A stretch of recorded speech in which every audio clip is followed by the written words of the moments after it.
Hazreti İmam Ahmed ibn Hanbal kan adın işleyensiňiz. 1 milyon hadis ýat bilýänmişdik. Hadis şerif Peýgamberiň derman sözünden. 1 milyon hadis şerif ýat bilýänmişdik senedi bilen bile.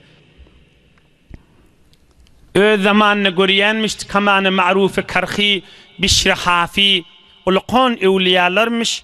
Olaň ilmleri mınqydan azmış. Emme yüreklerinin Allah'ın ışkı coşuyanmış. Allah'dan kan korkyanmıştık olar. Ve kursuklarını tekip birlik men, fakat men o yürümeyenmiş. Hazreti İmam Ahmed ibn Hanbali'ye al çoğunir ulamalarda kayda şu pirlen barıp hayır doğasına barıp şolar bilen oturuşyanmıştıklarda.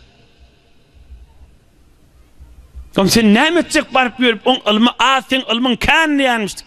Yok oğlum ilmin hürrün derahim diyenmiştik.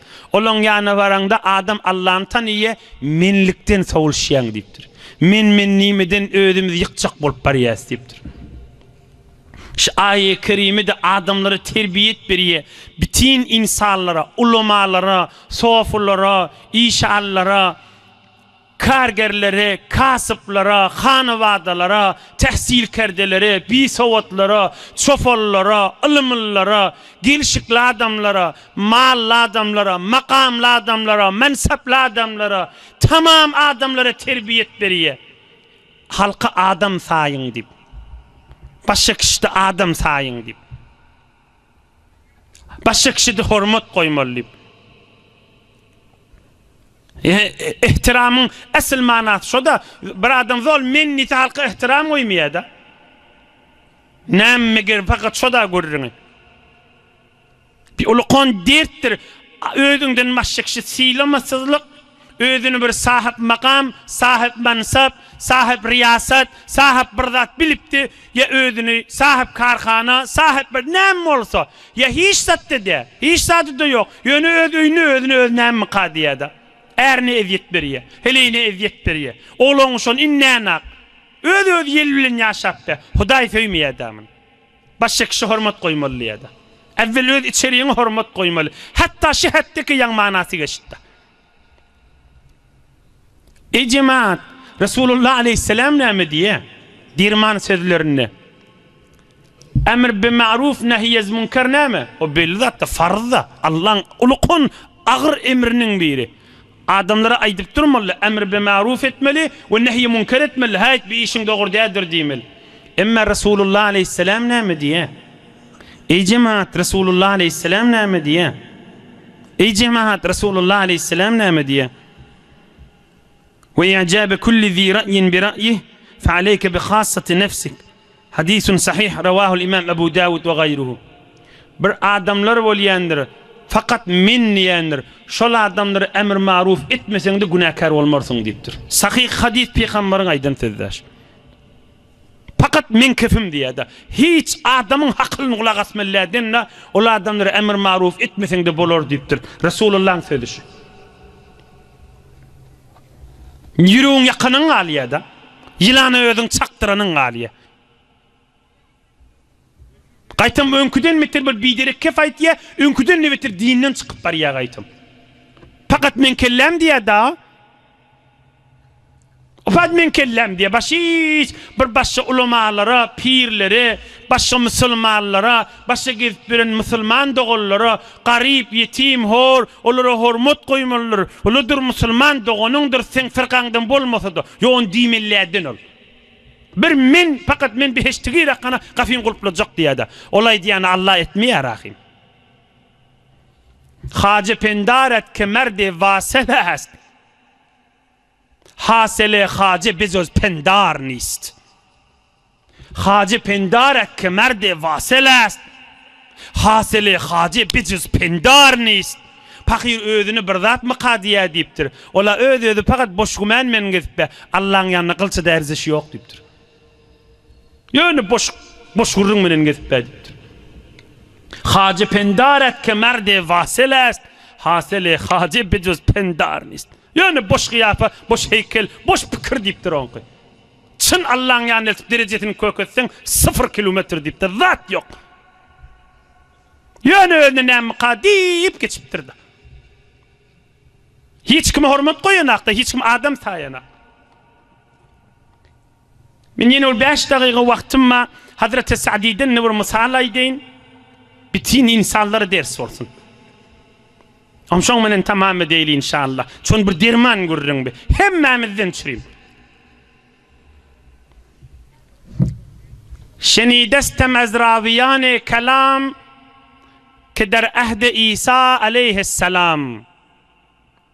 Yeki zendegani telef karde bud, bi cehl و zalalet ser beraberdi bud. Kan beyt okuyacak del, yine birce beyt okuyacak, ondan maşafat mana edeyim. İsa peygamberin zamanında heyvur fasık adam mamıştı. Kan ömrünü dürügü günahlarda geçiriptir.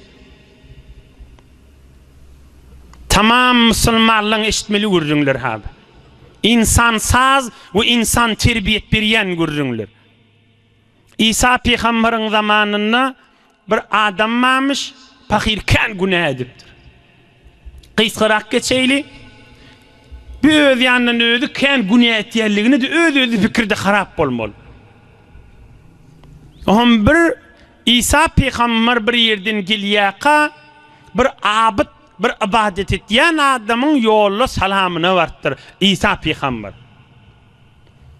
Bir abid, kadim abid diyeli ibadet etiyen adam. Oğlum ikisi, ol peygamber, o da abid, şun ümmetinin içinde, ikisi iki nur olup, derman olup, keyif edip lezzetin içinde, hem sohbet bolup, gurrundeş olup duranmışlar. Inni olda sorayanlar, cevap berýänler, ya İsa peygamber ona nasihat etýänler. Hulasy ikisi günün gurrun etip duranmışlar. Ol ýanky günahkar adam da şu öýdi günahkar, öýdi we minnetdir ben dip ýüregine düşüp bir görse İsa peygamber ol abid bilen biledi.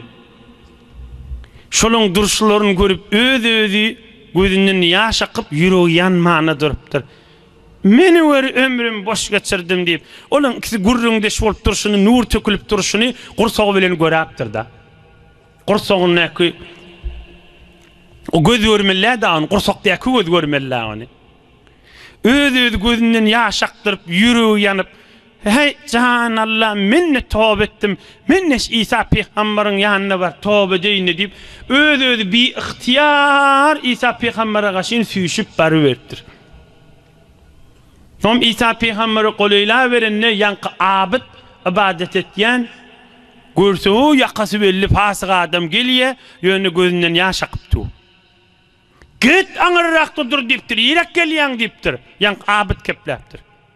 Bir ömür günah bilen geçirip diptir, men İsa peygamber bilen gurrunu diptun, bizim aramıza gelecek bolyan mı diptir, tekabbürlük ediptu haline.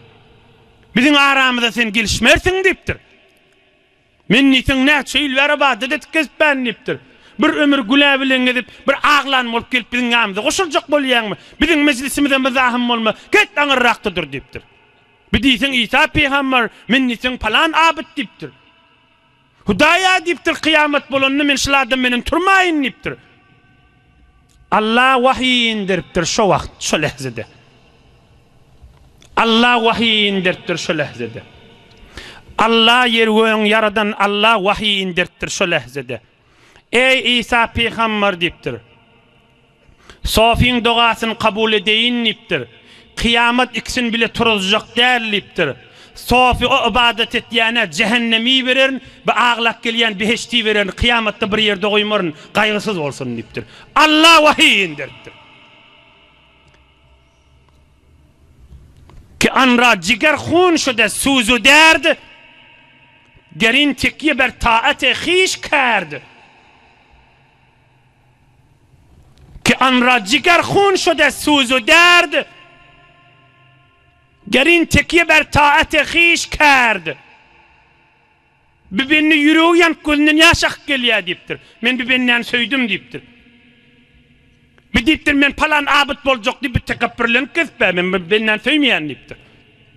Ibadet şondan çürüýüm etýärmi dipdir. Bir yüreği yank gelýär dipdir.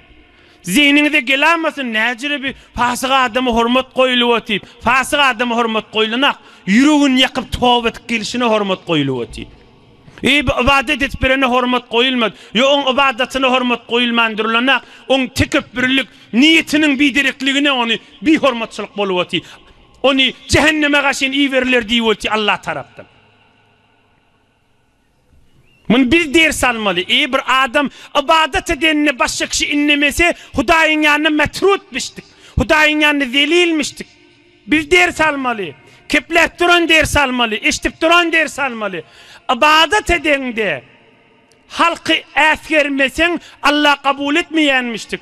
Yönü pulumma, yönü riyasetimma, yönü nemamma, makamımma, ovadallığımma, min heykelimma, min gelişimma deyip tekebbürlük etyenler asıl Allah söyüp görmez. Secdeye gitip tekebbürlük etyen adam Allah söymennu. Yönü min gelişimma, min heykelimma, min ovadallığımma, min nemamma deyip halkın yüreğini yakıp başka kişi ehemmiyet vermeyen adam, başka kişi hürmet koymaya, erine hürmet koyanak, zinanasına hürmet koyanak, özünün ya pul ya gelişik ya tahsilatı sebepli. Hürmet koyanak, innanak, ya öz oğul gıydını ya hatta enatasını 4-5 eftimin ne olur aydanların tiz huşanı giyreni veri enatasını ağzına gelen kefayet yadip. Enatasını ağzına gelen kefayet yadip. Bir erkek adamı hamanı bir cavan fasık bir erkeğe bidirek zat foş etip sevmiyor mu? Tasayt ya men qiyizimiz diye qiyizotiha. Şu erkekli yanak bul bize seviyor diye da. O diye sayt ne ayıp bilecek ka oncan men aydiyan zadın diye. Şu keple bilen bize seviyor diye.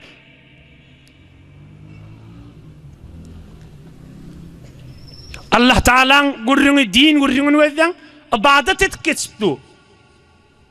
Öz ibadet kası varmıştık. Ama ibadet et yani halka hürmet koymasa, o tövbe edip ağlak kiriyeni de hürmet koymannu.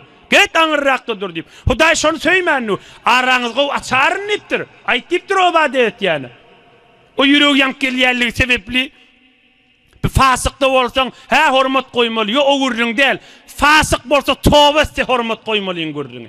Yüreği yansa o da azizliğine hürmet koymalı. Men Allah'ın kafsına girecek deyse, yok sana Allah'ın kafsına iyi olan yanak bolup, öz adını seni dedilen yanak bolup, sana yol yok diymesizlik gurrunu. Hemmemizin ders almalı gurrunu. Biliki insanlara hürmet koymadan çürüm. Allah Teala dünya ve ahiretinizi abad etsin. Huday hemmenizi has hususi mehabbeti sinin bendelerinden etsin inşallah. Allah rahmet kafsından hiç kaysınız ayırmasın inşallah. Hem oturan celisede hadir adam ve hem daştan işleyen, sözümüzü işleyenlere.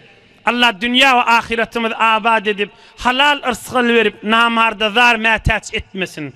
Çın dinin manzı, dinin manası yürüysün. Müslümanların arasında, hususan Türkmen doğan çıklamının arasında, hususan tecvid öğrenyenlerin arasında, karilerin arasında, mollacalların arasında, sofların arasında, tarikatta gezberilerin arasında, hücrelerde geziyerleri, kargerlerin arasında, kasıpların arasında, ve her kim Müslüman olsa, Allah ya eyyühellezine amenu diye, her kim Müslüman olsa amel etmeli diye, saylav yok arasında diye. Allah Teala iman kamil, İslam kamil, ihsan kamillen hiç kaysımız ayırmasın. Bir alhamdülillah kul huvallahu kıyelin izinden hayır dua eder.